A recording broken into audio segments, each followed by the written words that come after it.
វីដេអូនេះខ្ញុំថតតាំងពីព្រឹកណាបងអូនហើយក៏ថាទឹកមិនមានពេលឆ្លៀតយកមកកាត់ផុសអញ្ចឹងណាដោយសារថាពេលដែលខ្ញុំទៅខេត្តកញ្ចេះហ្នឹងក៏ថាឆ្លៀតថតចេញជាវីដេអូនៅតាមផ្លូវឃើញទេសភាពស្អាតពេកអញ្ចឹងណាហើយក៏ទៅជាមួយនឹងកូនពៅ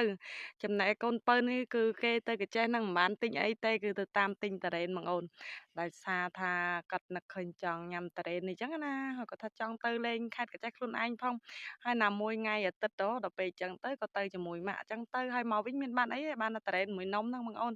ហើយនេះក៏ហែកតារ៉េននេះអត់មានកង្វិតមានអីទេគឺហែកនឹងដៃហើយតារ៉េនហ្នឹងស្រួលហែកទៀតណាបងអូន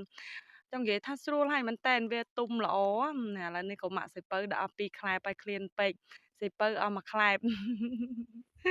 ប៉ុន្តែតារ៉េននេះឆ្ងាញ់ពេកញ៉ាំ2ដងហើយពេលព្រឹកអស់មកប្រអប់ពីអ្នកកូនពៅហើយនេះគឺពេលនៅតាមផ្លូវមកវិញនឹកឃើញឃ្លានព្រោះកូនពៅញ៉ាំតារ៉េននៅតាមផ្លូវហ្មងណាគ្មានចាំដល់ផ្ទះទេដោយសារថាហេវហើយដាក់យកហើយបងអូនអើយ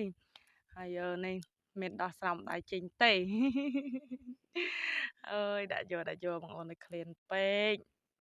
និយាយពីថាពីរនាក់កូនពៅនឹងគ្មានខ្វល់ដល់ផ្ទះស្មាណាទេចង់និយាយជិះម៉ូតូលេងហ្នឹងឈប់នេះគឺឈប់នឹកឃើញសម្រាប់នៅតាមផ្លូវនឹកឃើញម្លប់ត្រជាក់ហ្នឹងក៏ថាអង្គុយពីអ្នកកូនពៅញ៉ាំអីចឹងទៅមើល